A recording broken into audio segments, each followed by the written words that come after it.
Fala galera, eu sou o professor Marcelos e esse é mais um episódio do podcast Lavoisiano.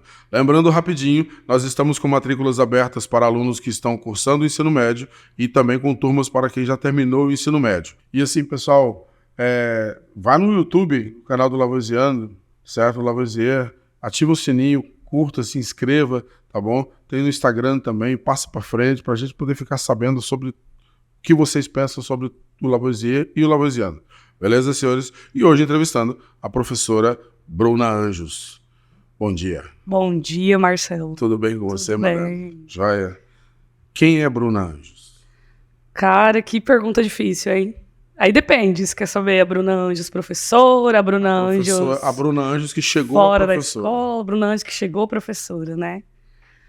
Então, eu sou professora de língua portuguesa, né? Gosto bastante aí dessa área. Na verdade, eu caí de paraquedas, assim, na faculdade de letras mesmo. Não estava nos meus planos. Eu queria psicologia, né? A gente sempre quer outra coisa. Mas, né, caí lá na faculdade de letras. E eu me recordo de que no primeiro ano, assim, finalzinho do primeiro ano, uma professora olhou para mim e falou assim, e aí, tá preparada para dar aula? Eu falei, não, professora, eu não vou dar aula. Aí... A gente sempre diz isso. Aí ela, você não vai dar aula? Exatamente. Eu falei, não vou dar aula. Ela, você vai dar aula?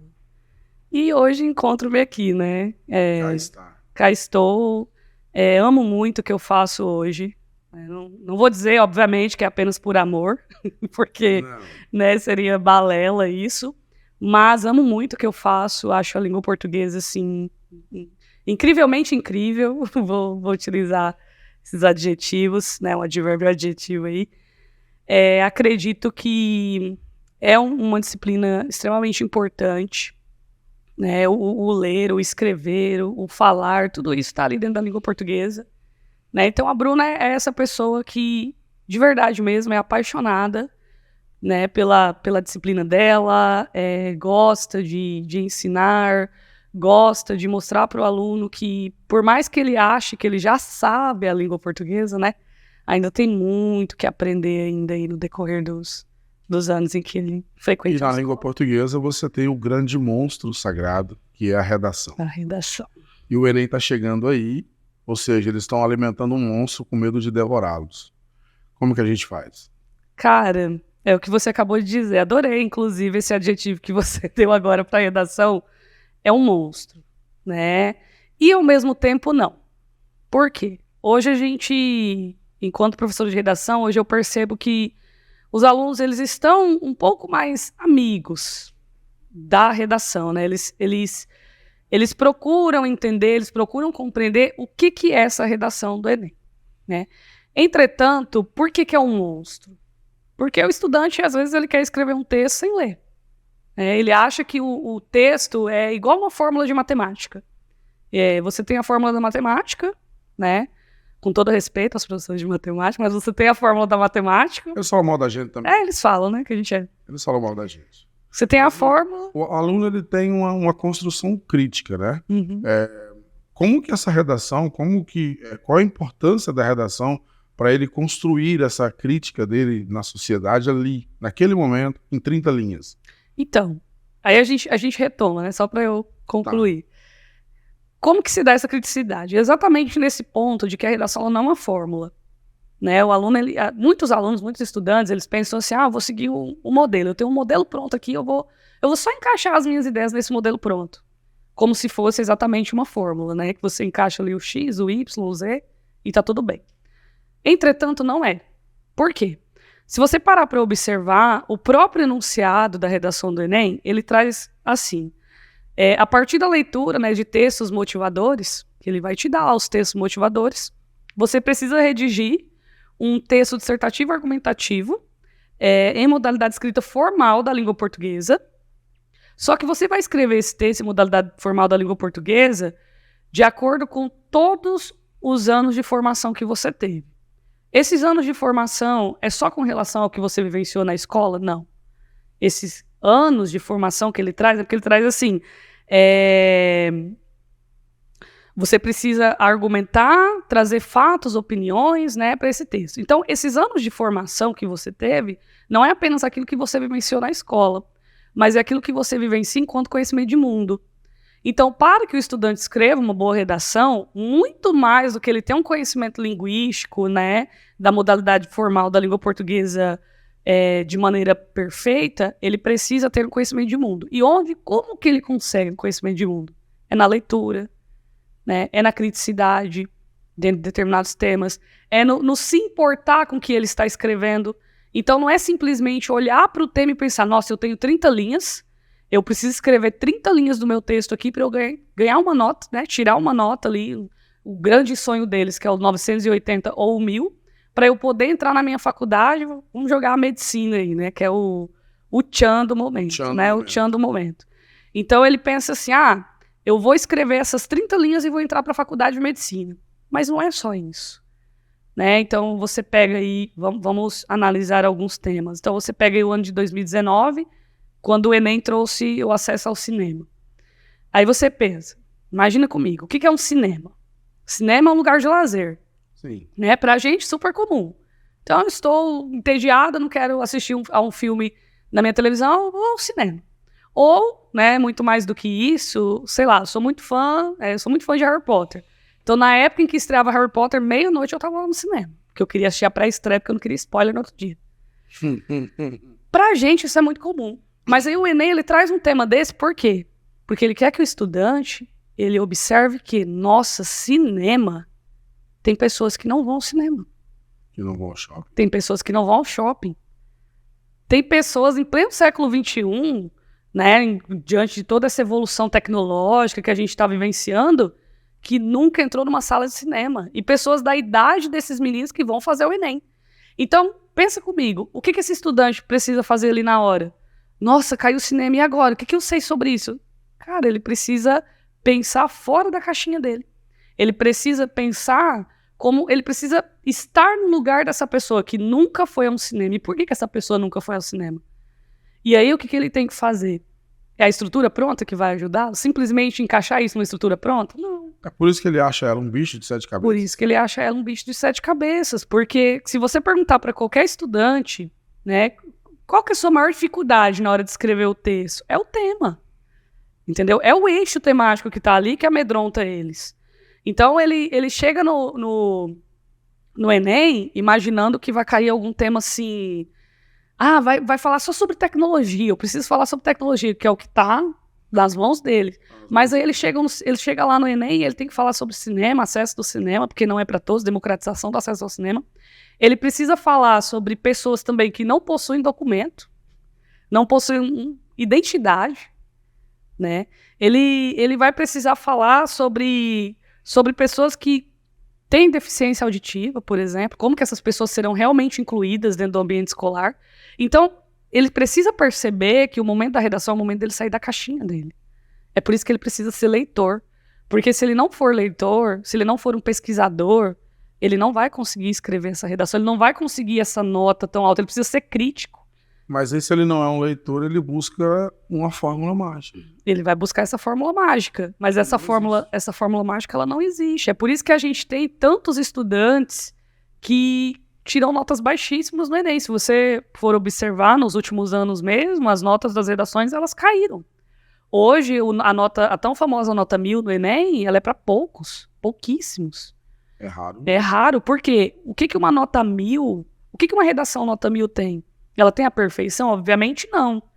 Porque às vezes ele vai errar uma vírgula, às vezes ele vai errar uma acentuação, mas essa redação nota 1000, ela tem originalidade. Né? Ela tem um contexto crítico.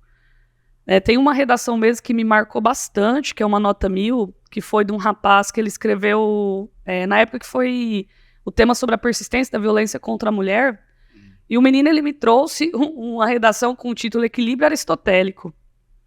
O que você imagina de uma redação dessa? Quando você lê o título, Equilíbrio Aristotélico, numa redação que vai falar sobre a persistência da violência contra a mulher.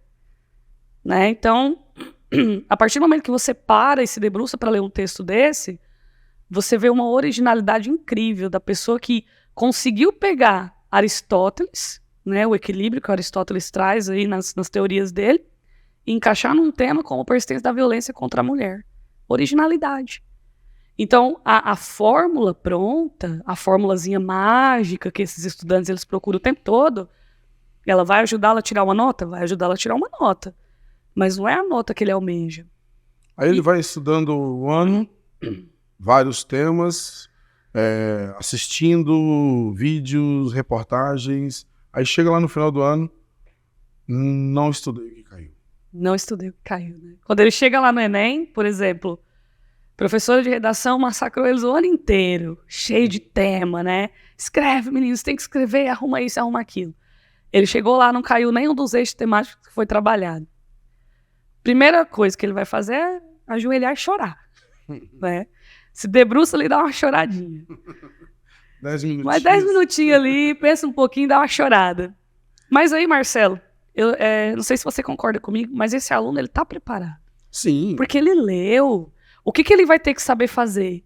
Ele tem que ser capaz de pegar as leituras no decorrer do ano dele, refletir. Aí é que vem, ó. Se você observar, até mesmo as 5 competências do Enem, ela faz com que esse aluno reflita sobre isso. A gente tem, por exemplo, a competência de número 3, que ela fala assim, ó, selecionar, organizar, relacionar, interpretar fatos e opiniões em defesa de um ponto de vista. Olha os verbos que ela utiliza, selecionar. Então, mesmo que seja um eixo temático que ele não tenha escrito sobre, mas alguma coisa daquele eixo ele sabe. Então, ele seleciona, né? Seleciona. Aí ele vai organizar isso que ele selecionou. Então, o aluno ele tem que ter calma. Ele tem que relembrar todas as teorias que ele utilizou, por exemplo, em outros eixos temáticos, e tentar encaixar nesse eixo temático que ele não trabalhou, mas que dá para encaixar. Né? Então, o grande que aí é, na verdade, o desespero na hora que ele se depara com um tema que ele não trabalhou. Só que ainda assim não é o conhecimento de mundo. É o conhecimento de mundo dele. Então algo ele vai saber. Exatamente. Tem que criar uma argumentação crítica. Exatamente. Ele precisa criar essa argumentação crítica. Ele precisa saber o quê? Antes de eu falar sobre um assunto que eu já escrevi, eu preciso falar sobre um assunto enquanto ser humano, enquanto vivenciador dessa sociedade.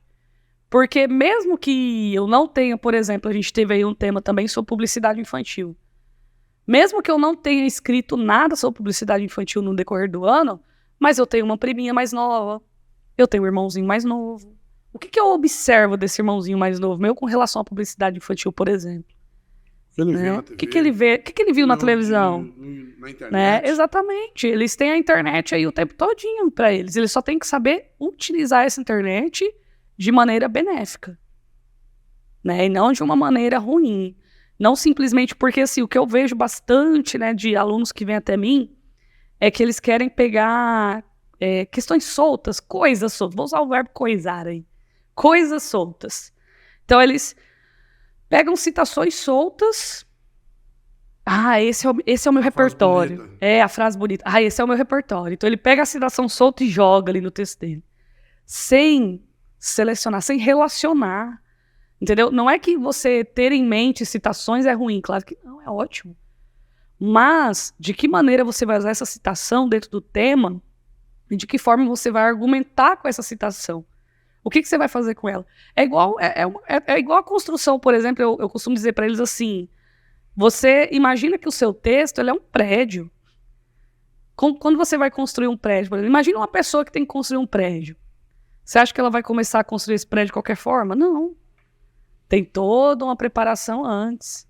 Né? Muito mais do que isso. Eu brinco bastante com eles também, né? Eu gosto muito de MasterChef. Não sei se você já assistiu ao MasterChef. Eu adoro aquele programa. Confesso isso só uma vez. Aí eu falo pra eles assim, imagina que o texto de vocês é o prato do MasterChef. Você tem um tempo pra produzir ali, né? Eles têm um tempo pra produzir aquele prato, assim como você vai ter um tempo pra produzir esse texto, porque não tô dizendo que é fácil, que é pesado, são 90 questões mais a redação. Então você vai separar um tempo para essa redação. Você vai construir o seu prato. O que você vai usar? Quais são os temperos que você vai colocar? Os temperos são o quê? São essas citações que você já tem. Só que esse tempero, ele vai sozinho? Não, ele tem que ter ingredientes, não tem? Você vai colocar numa panela um monte de tempero e os ingredientes. Ingrediente é a sua argumentação. Então, como que você vai relacionar tudo isso de maneira que você tenha um texto construído? né? Então, o estudante ele é capaz de escrever um texto, ele só tem que respirar e organizar. Mas e quando, por exemplo, a tecnologia, você falou da internet, hoje nós temos aí o avanço da inteligência artificial. Tem uma galera que se viciou em buscar ajuda de um chat GPT, por exemplo. Ele já cria ali um tema e ele acha que aquilo ali é dele, não é. Não. Tá? E aí ele vai nessa ilusão de que aquilo ali está funcionando. E na hora? Como é que ele faz? Então, novamente a gente se depara com o mau uso dessa tecnologia, né? Porque o ChatGPT, por exemplo, ele nunca vai te tratar mal, o ChatGPT. Não sei se você já utilizou, mas ele é extremamente educado. Ele é extremamente educado. Apresentei esse monstro para eles. É outro monstro. Outro monstro. Ele dá aquilo que você está querendo. Então, qual que é a principal diferença de um ChatGPT para um professor de redação? O ChatGPT, ele vai pegar aquilo que você escreveu e vai te atribuir uma nota altíssima, né? Por quê? Porque ele é uma máquina. Ele vai ver apenas aquilo que foi escrito, apenas suas ideias, o que está ali escrito. Só que seu professor de redação, para além daquilo que você escreveu, ele vai ver se tem sentido, ele vai ver se tem conexão, ele vai ver se você utilizou os elementos de conexão direito, que são as coesões, né, que está aí na competência 4. Ele vai ver se você tem concordância. Ele vai ver a sua vírgula. Ele vai ver se não tem ambiguidade. Então, a partir do momento que você tem uma pessoa que é capaz de ver tudo isso e essa pessoa diminui a sua nota, não é porque essa pessoa é maldosa, essa pessoa é ruim. É que essa pessoa ela quer o quê? Ela quer que você melhore mais ainda a sua escrita. O ChatGPT não. O ChatGPT ele vai avaliar aquilo que você colocou ali no momento, de forma rápida. Teto, né? Exatamente. Ele tem uma estrutura já pronta dentro dele, né? Então ele não vai analisar o todo do seu texto, ele vai analisar superficialmente. Você está falando das habilidades e das competências do Enem, você citou a terceira e a quarta de 5. Uhum. Quais seriam essas habilidades e competências atribuídas na redação? Então nós temos aí 5 competências na redação do Enem. Né? A primeira competência de número 1, ela vai avaliar a linguagem formal mesmo, língua portuguesa. Que também é o que eles chamam de chato. Por quê? A regência, é a concordância, é a vírgula, é a crase. Crase. Essa eu sei. Essa aí você aprendeu, né? Essa aí aprendi, tive uma professora boa. Essa aí é a... Geni Maria de Jesus. Nunca esqueci. Nunca esqueceu, porque aprendeu a crase, é importante, é importante. Então aí a gente vai ter essa crase, né? A gente vai ter a concordância, a regência, como eu já disse, a vírgula, a acentuação gráfica, né? Porque até mesmo a maneira como você utiliza um acento agudo vai dizer se você sabe ou não utilizar a língua portuguesa. Tem aluno, para você ter ideia, ele coloca o acento agudo para cima. Aí eu olho aquilo ali e falo, menino, que acento é esse? Olha, professor, é aquele acento que dá o timbre maior assim. Eu, não, então não é, né? Porque ele é pro ladinho. Mas a leitura contínua te facilita bastante. Facilita, né? Mas a gente tem muitos estudantes que mesmo sendo leitores, na língua portuguesa, eles pecam muito. Por quê? Porque a gramática, a competência de número 1 é a gramática pura. Então ele tem que ter um conhecimento gramatical. Competência de número 2 é o repertório. O que é isso? O que é o repertório? É o que ele leu. Né? Então ele tem que, por exemplo, Harry Potter. Eu amo Harry Potter. Ele tem que, sei lá, você não gosta? E eu faço parte do 0,00. Ainda bem. Nem de Harry Potter, nem de Game of Thrones. Nossa, Marcelo. Não, vamos continuar aqui. Depois a gente conversa sobre isso fora daqui, tá? Mas olha só, então ele tem que ser capaz de, por exemplo, sei lá, ele leu Harry Potter. Como que ele pode usar Harry Potter no texto? Dá pra usar. É a competência número 2. Ele leu John Green, né? Que era um autor aí que ficou por muito tempo aí na prateleirinha lá, em primeiro lugar. Ele leu John Green, como que ele vai usar o John Green? Né? Ele assistiu a uma série, a Netflix tá aí, olha o tanto de série que tem lá. Eles vivem assistindo as séries.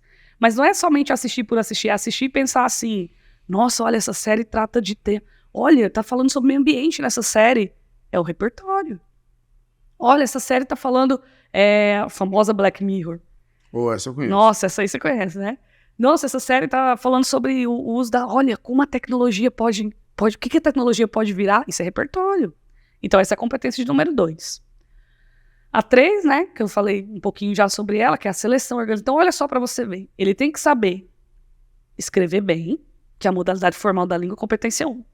Ele tem que ter repertório, que é competência 2.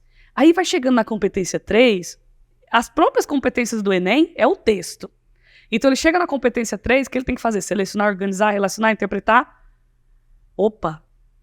Ele não tem o 2, que é repertório? Então como que ele vai organizar esse repertório de maneira que esse repertório seja a construção do texto dele? E como que ele vai utilizar esse repertório juntamente com as ideias que ele tem? Competência 3. A coerência, sabe? Como que ele vai dar coerência para esse repertório? Como que ele vai dar coerência para essa linguagem formal? E aí muitos pensam assim, que a linguagem formal, vou voltar um pouco de novo na competência 1, é encher o texto de palavra bonita, de palavra difícil. Não.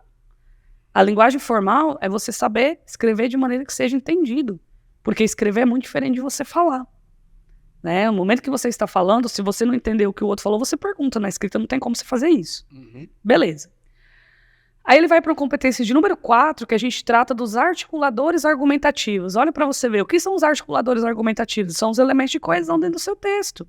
Então, nessa hora, eu preciso ter conhecimento de, por exemplo, uma conjunção, que é uma palavrinha pequena, às vezes, é um mas. Mas o que é conjunção mas? O que é conjunção entretanto? O que é conjunção logo? O portanto está fazendo aqui no meu período, por exemplo. Né, no meu parágrafo, no início do meu parágrafo, o que eu vou trazer de coesão? No início de um período, qual que é a coesão que eu vou colocar ali? Qual que é o articulador argumentativo que puxa a minha ideia anterior? Então isso é competência 4. E a última competência, que é a de número 5, é a única competência que vai dar 200 pontos para ele, que é o último parágrafo. Então ele tem aí uma construção de um texto em que apenas em um parágrafo ele pode ganhar 200 pontos, que é a conclusão. Mas essa conclusão ela não é de qualquer maneira. Ele tem que ter uma proposta de intervenção. Aí, Marcelo, a gente volta nessa criticidade. Eu ia falar disso. Ele tem que deixar uma crítica ali. Ele tem que dar uma proposta de intervenção e aí ele tem que ser capaz de, por exemplo, olha para você ver, ele tem as 5 competências. Então ele tem que ser capaz de chegar no final desse texto dele, conectar tudo aquilo que ele já escreveu antes. Então, olha para você ver como que a seleção e a organização é importante. Porque, por exemplo, por que ele vai utilizar... Por exemplo, ele vai iniciar o texto dele com a Revolução Industrial. Então ele tem que pensar nisso até para o fim do texto. Como que ele vai amarrar o fim desse texto dele lá no início do texto dele? Porque o texto dele tem que fazer um circuito. Onde ele começou o texto dele, ele precisa terminar. Então essa proposta de intervenção, ela tem que aparecer não de qualquer maneira. Ele não pode resolver o problema de qualquer maneira. Ah, acesso ao cinema. Vamos construir cinemas em todas as cidades. Tá, mas você escreveu sobre isso no seu desenvolvimento do texto? O repertório que você utilizou no seu desenvolvimento do texto tem a ver com isso? Né? Então, ele é uma construção mesmo, é um texto que tem que ser pensado, que tem que ser bem elaborado. Né? Então, as 5 competências, elas levam o estudante a saber sobre o que eles vão escrever. É por isso que eles chamam de monstro. Por isso que eles chamam de monstro. Né? E achar um bicho de 7 cabeças. Um bicho de 7 cabeças, né? Falando desse jeito. Aqui no Lavoisier, aqui nós temos... aula teórica, redação mais, aí ele constrói a própria redação dele aqui, né? Não vem com o tema pronto, tá? E aí você tem lá o último recurso, que é a UTI, que é o professor e o aluno, certo? Você acha que é uma metodologia legal que vai desenvolver nele uma construção crítica? Então, eu vim conversar aqui, né, com o pessoal aqui do Lavoisier para conseguir compreender como que eles levavam a redação. Né? Porque, assim, a redação... A redação, ela é importante. Né? Eu costumo dizer assim, obviamente, a gente tem aí as ciências da natureza, as exatas, a linguagem que é importante. Só que a redação, ela é o elemento no Enem que ele pode realmente alcançar a nota máxima, que é o 1000. Então, a gente precisa cuidar dessa redação. Quando eu vim conhecer aqui no Lavoisier, né, foi me apresentado que a proposta aqui... Ela não é uma proposta de ensinar a redação, o menino leva para casa, escreve em casa e traz a redação. Não. Então aqui eles estão preparando esses estudantes realmente para o dia do Enem. Como? O menino ele veio para a aula de redação aqui, ele estudou um pouco sobre o tema, ele estudou as competências, aí ele volta num outro momento para escrever a redação dele aqui. Então ele tem o redação, que é o redação mais. Então ele vai ter ali 2 horas, se eu não me engano, para ele produzir esse texto. E onde que isso é importante? É importante por quê? Porque ele vai ter que escrever o texto dele aqui na hora. Porque administrando o tempo habitual do Enem. Exatamente. Ele vai ter que administrar o tempo dele. E outra, às vezes, né, existem até os temas surpresas aqui dentro do cursinho, né? Então, por que o tema surpresa também é importante? Ué, é para aquela hora que você me falou. E se ele chegar lá no Enem e ele não estudou o eixo temático que caiu? Então ele não vai ajoelhar e chorar. Por quê? Porque ele foi preparado para isso. Que é o momento que ele vem para a redação mais. Eu acho legal também que a gente trabalha dessa forma aqui. Então eu achei bacana esse Redação Mais. Eu acho assim que é um forte, é um ponto muito forte. Né? Então aí a gente tem o Redação Mais e a gente tem a UTI. O que é a UTI? É o último recurso. É o último recurso. Certo. Né? Mas a UTI também é importante. UTI. Por quê? Mas eu acho, né, o legal você colocar o aluno e o professor, porque daí ali ele senta e o professor analisa individualmente as dificuldades nesse processo de construção dele, o que ele está errando. E é tão importante isso, porque, né, os meus estudantes de redação, quando eu estou dando aulas de redação só para um, ali, por exemplo, as maiores dificuldades deles é depois que eles pegam a correção da redação. Porque eles se deparam com a correção da redação e aí na cabecinha deles, nossa, mas como assim meu corretor não entendeu isso aqui? Eu estou entendendo. É óbvio que você vai entender, né, cidadão? Você que escreveu. Então, a UTI, ela é tão importante quanto a redação mais, porque é esse último recurso, é o pi. Opa, será que tá... Né, tá falhando. Tem alguma coisa falhando, e aí ele consegue compreender os próprios erros dele ali junto com o professor. E aí ele pode, por exemplo, depois de uma UTI, reescrever a redação, né, de maneira que ele retire os erros que ele teve antes. Ele pode também, depois de uma UTI, refletir sobre o seu próprio erro, porque às vezes eles não compreendem, mas às vezes uma palavra mal utilizada ou a falta de uma palavra é que vai causar a incoerência do seu texto, é que vai tirar a ligação do seu texto. Né? Só que muitos não compreendem isso. É um problema isso. O aluno, quando ele está fazendo redação, ele está nesse seu processo de construção, tem aquela questão do seguinte, ele vai fazer uma faculdade, ele quer fazer uma redação, às vezes ele não sabe o curso que ele vai fazer, mas ele quer fazer uma faculdade. E essa faculdade, o próprio tema dele na hora da construção, ele fica muito colado nas exatas, na natureza, e ele não tem a ideia de que humanas e linguagem também, e talvez, tem um peso muito grande no seu processo de construção crítica, entendeu? E como dizer para esse aluno que isso é importante, que ele tem que entender que essas outras áreas também importam para ele? Marcel, basta esses alunos observarem as entrevistas dos estudantes que tiram as maiores notas no Enem. Todo estudante que tira 1000 no Enem, né, que dá entrevistas, eles dizem, todos, é unânime, que no decorrer do ano, daquele ano em que eles conseguiram uma boa nota no Enem, eles se debruçaram nas disciplinas de humanas. Eles se debruçam em filosofia, em sociologia, em história. Obrigado. Na história. Eu adoro essas. A humanas é a minha segunda paixão, depois das linguagens, óbvio. Mas assim, eles se debruçam o ano inteiro. Não que eles se esquecem, obviamente, eles não vão se esquecer das ciências da natureza, das exatas. Mas eles tiram um grande tempo deles semanal para as disciplinas de humanas. Por quê? São as disciplinas de humanas que vão aprimorar o seu conhecimento de mundo. Outra questão também, se você parar para observar, né, a maioria dos temas, a maioria dos problemas que nós temos dentro do Enem são problemas de raízes históricas.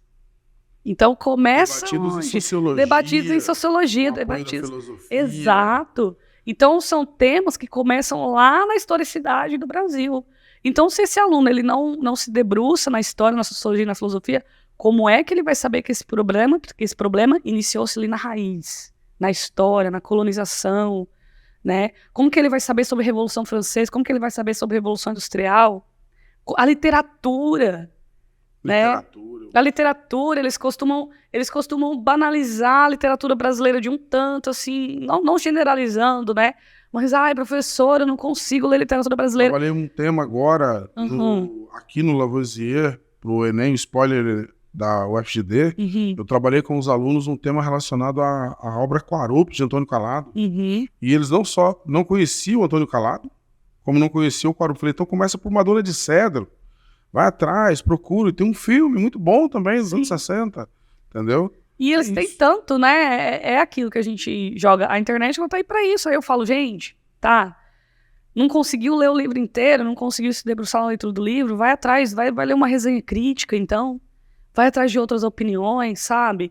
Tenta analisar essa obra, né? Diante do o que essa obra tem que está de encontro com a sua realidade. Né? O que a filosofia traz que está de encontro com a sua realidade. Então, assim, não tem como um aluno construir, né, um estudante construir uma redação com argumentos consistentes se ele não estudar as disciplinas de humanas, se eles não se debruçarem nas disciplinas de humanas. E onde a gente encontra a Bruna? A Bruna?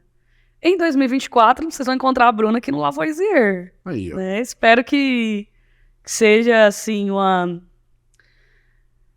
que eu faça com que a redação não seja mais esse grande monstro.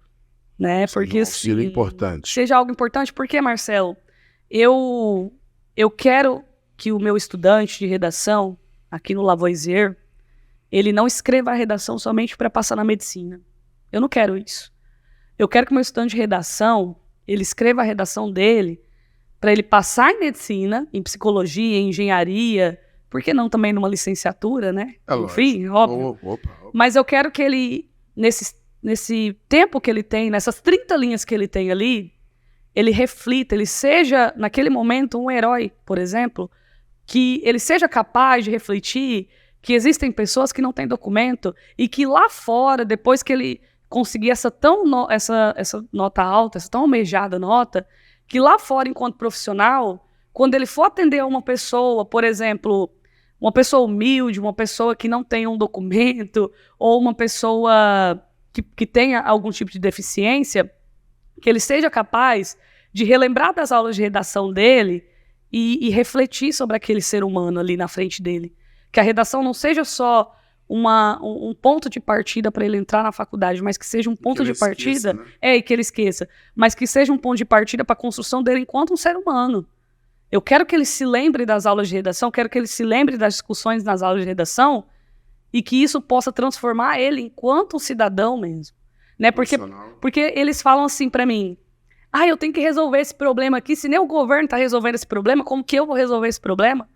Tá bom. Então, pense na resolução desse problema seu lá na conclusão, por exemplo, na hora que você estiver lá fora, na hora que você estiver lidando com o que é real, né, com o ser humano mesmo. Porque, cara, você sai do mercado de trabalho, você sai da faculdade, por exemplo, você vai para o mercado de trabalho, você vai lidar com diversos tipos de pessoas. Você não vai lidar somente com um grupo que está ali dentro da sua própria caixinha. Então, o que eu quero aqui no Lavoisier, o que eu quero na redação do Lavoisier é isso. É uma construção crítica, né? É um estudante que reflita, um estudante que pare um pouco para analisar por que ele está escrevendo sobre determinado assunto. Não somente para ele tirar uma boa nota na redação do Enem. Legal. Seja bem-vinda. Obrigado. Certo. Obrigado pela entrevista, Bruna Anjos. Bruna Anjos. Até a próxima e que a gente faça um outro podcast um dia aí, bem mais extenso e tudo mais. Tá bom? Sobre Enem, sobre vários aspectos de redação, com outros professores também, tá? E assim, pessoal, vai no YouTube, o canal do Lavoisiano, certo? Lavoisier, ativa o sininho, curta, se inscreva, tá bom? Tem no Instagram também, passa para frente, para a gente poder ficar sabendo sobre o que vocês pensam sobre o Lavoisier e o Lavoisiano, tá bom? Só lembrando, matrículas abertas para turmas específicas do ensino médio, para quem está no ensino médio, matrículas abertas para quem já concluiu o ensino médio, tá bom? Até o próximo episódio.